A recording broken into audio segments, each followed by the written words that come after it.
তুই ঝগড়া করছিস কেন? কোথায় চলে যাবে? খুব রেগে গেছে গো, বাড়ি থেকেই নাকি চলে যাবে। বোঝো কাণ্ড।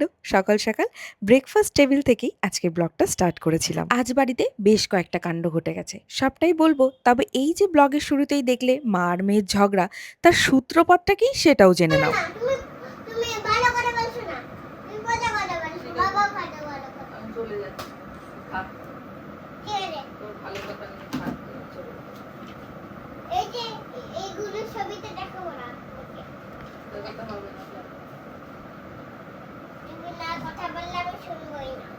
ঝগড়া করছিস কেন তুই?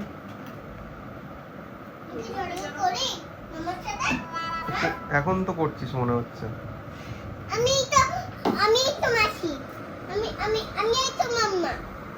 তুই ঝগড়া করছিস কেন? আমি তো তাই। কোথায় চলে যাবি? কোথায় চলে যাবি তুই? যখনই কিছু হবে বলবে কি আমি রাগ করে চলে যাব। যা, ওই আইসক্রিমটা বের করো তো।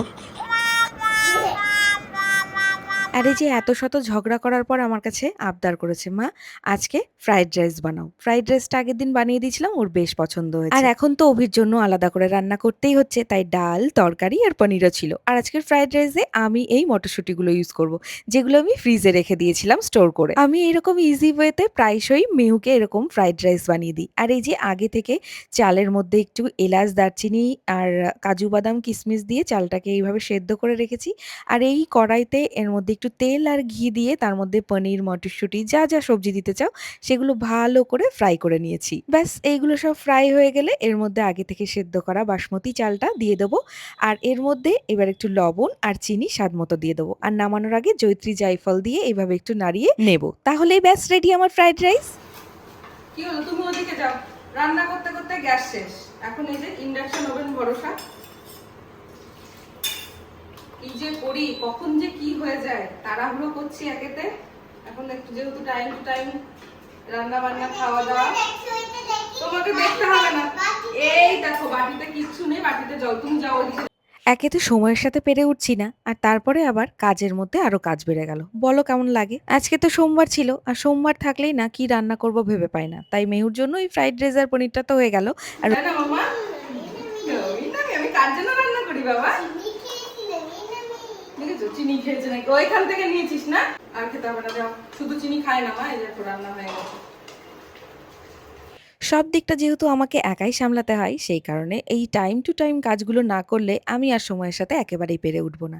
তাই ওইদিকার রান্নাবান্নার কাজগুলো মিটিয়ে ওপরে চলে গেছিলাম ফুলগুলো তুলতে। আর আমার বাগানের এই এত রকমের ফুল তুলতে যে কি ভালো লাগে।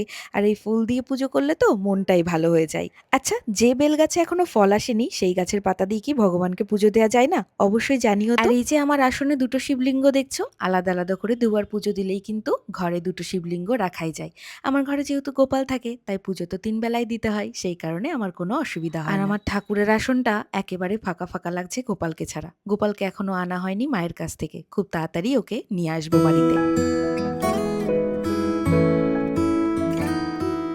এই একটা মাস অভির খাবারের উপর ভীষণ যত্নশীল হতে হবে।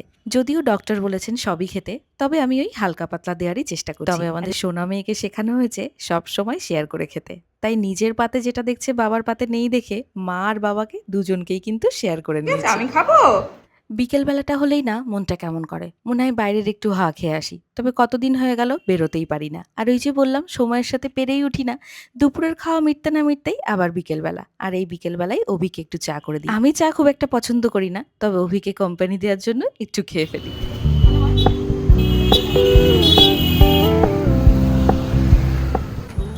সন্ধ্যাবেলা হলেই তো বাইরে বেরোতে ইচ্ছা করে, আর আমরা তো এই কদিন বাইরে বেরোতেই পারিনি।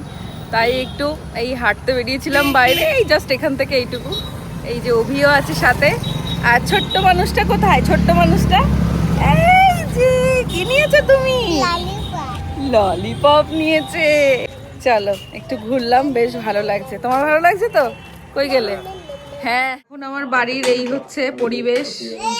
এই যে আর একজন চলে এসেছে, বাবার সাথে বসে বসে খেলা দেখবে। অত কাছ থেকে খেলা দেখতে হবে না, একটু দূরে নাও। তো আজ সন্ধ্যাবেলায় একটু বাইরে বেরিয়েছিলাম। বাবা ওই ইয়েটা কোথায় রাখলি? ওই সেই ফুলটা, দাঁড়া ফুলটা দেখায়, এটা নাও, এটা নাও দেখায়। এই যে আজকে বাইরে ঘুরতে বেরিয়েছিলাম সন্ধ্যাবেলায়। এটা কে দিল? এটা একটা দিদি দিল, এটা একটা মিমি দিয়েছে। এগুলো হচ্ছে ভালোবাসা। ও মা, ও ফুলটা নিয়ে গিয়ে সরস্বতী মাকে দিল। প্রথমে কিন্তু আমাকে দিয়েছিল, ও হাত থেকে নিয়ে ওকে দিল ফুলটা। একটা দিদি রাস্তা দিয়ে যাচ্ছিল, ও ফুলটা ওকে সাথে সাথে দিল, ও সঙ্গে সঙ্গে আমাকে দিল ফুলটা। এখন আমার সরস্বতী মাকে দিচ্ছে। চল আমি ফ্রেশ হবো তো, এখানে পড়ে যাবি কিন্তু, হ্যাঁ পড়ে যাবি তো। আর এইটা তো দৌড়ে দৌড়ে এসে একটা মিমি দিয়ে গেল। মিমির নামটা শোনা হয়নি, যা কি হবে? আচ্ছা কালকে শুনে নেবো। মিমি যদি ভিডিওটা দেখে থাকো নামটা লিখে দিও। চলো আমরা দুজনে এবার ফ্রেশ হইনি, তুমি তো ফ্রেশ হয়ে ছড়ো।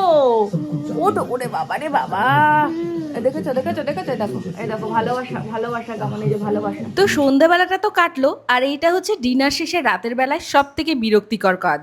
আর এই যে যত সব খাবার দাবার বাঁচবে সেগুলো ফ্রিজে ঠিকঠাকভাবে রাখাটা সত্যি ভীষণ বিরক্তিকর। খাবারটা ফেলে দিতে মায়াও লাগে, বেশিরভাগ দিনই সবটা ফুরিয়ে ফেলার চেষ্টা করি, তবে 2-1 দিন যখন থেকে যায় এটাই করতে হয়। শুরু হয়ে গেছে, এদিকে বাবা আর মেয়ে বসে গেছে খেলা দেখতে, ঠিক আছে? ও বাবা কি দৃশ্য দেখো।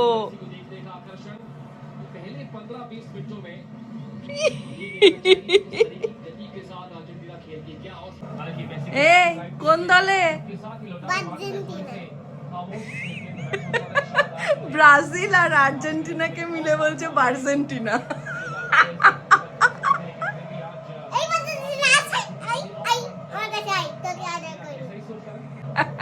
এইটা হচ্ছে আর্জেন্টিনা আর এইটা নাকি ব্রাজিল।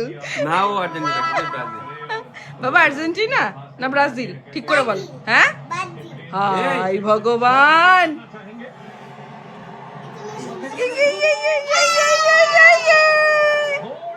এখন সব বাড়িতেই এই দৃশ্য চলছে, আমি জানি। এই মুহূর্তে আমি ব্লগটা ক্যাপচার করে রাখছি।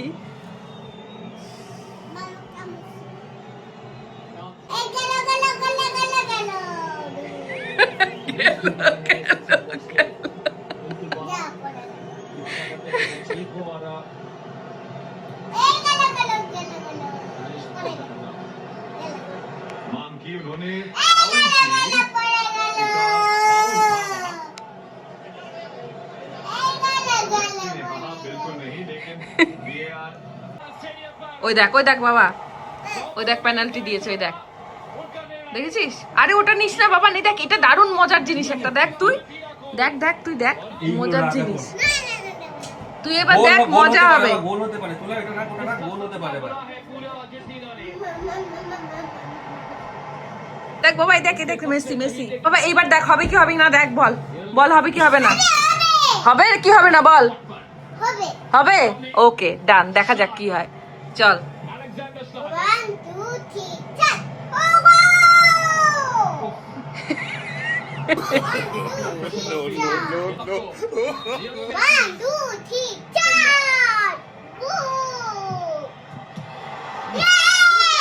হয়নি বাবা। তো এদিকে তো আমরা ভীষণ এক্সাইটেড ছিলাম, তবে আমাদের থেকেও বেশি কে এক্সাইটেড ছিল বুঝতেই পারছো।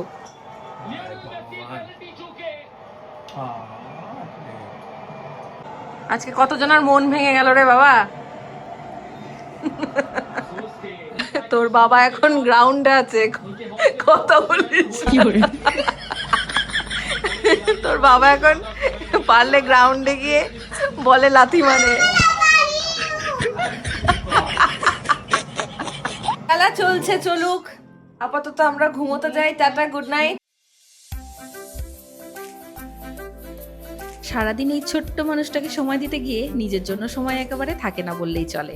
তবে আমি জানি ওকে যে সময়টা এখন আমি দিচ্ছি, এই সময়টা ওর জন্য ভীষণ মূল্য। জানি এই সময়গুলো আর কখনোই ফিরে আসবে না, তবে ওর এই ছোটবেলার সময়টা এতটাই আমার কাছে বিশেষ যে আমার কাছে ওর সাথে প্রতিটা মুহূর্ত কাটানো আমার সারা জীবনের সঞ্চয়। আর একজন ঘুম থেকে উঠে গেছে, দেখো দেখেছো, ঘুম থেকে উঠে গেছে, ওর বাবার গোলের আওয়াজ শুনে সবে ঘুমটা এসছে একটু। আর্জেন্টিনা মানে কি? সব থেকে ভালো বলেছে, আর্জেন্টিনা মানে কি আমার সোনা বাবা। হ্যাঁ তুমি গোল হয়েছে, তুমি আনন্দ করো বাবা, তোমার কোন দল দেখে লাভ নেই, তুমি আনন্দ করো। আর্জেন্টিনা। দারুণ দিয়েছে না শটটা। এটা কি নিয়েছে এটা হাতে? এই যে মেসি, মেসি হচ্ছে আর্জেন্টিনার দলে, বুঝেছো? এবার ঘুমিয়ে পড়ো, চলো আসো মা, আসো। আবার উঠে বসলি কেন? ওই দেখো সৌ অবস্থা দেখো, ঘুমিয়ে পড়া মানুষটা আবার ওর বাবার কাছে বালিশ টালিশ নিয়ে গিয়ে এখন খেলা দেখতে বসলো। আমি আর ঘুম পাড়াতে পারবো না, এবার নিজে নিজে ঘুমাবি। पिताजी के लिए जो कि उन्हें कोई हेल्थ इश्यूज है जिसके चलते इमोशनल हो गए थे गोल डालने के बाद। কি করছিস তোরা দুজন? তুমি যা করছো আমরাও তাই করছি, আর একটা গোলের অপেক্ষায় আছি।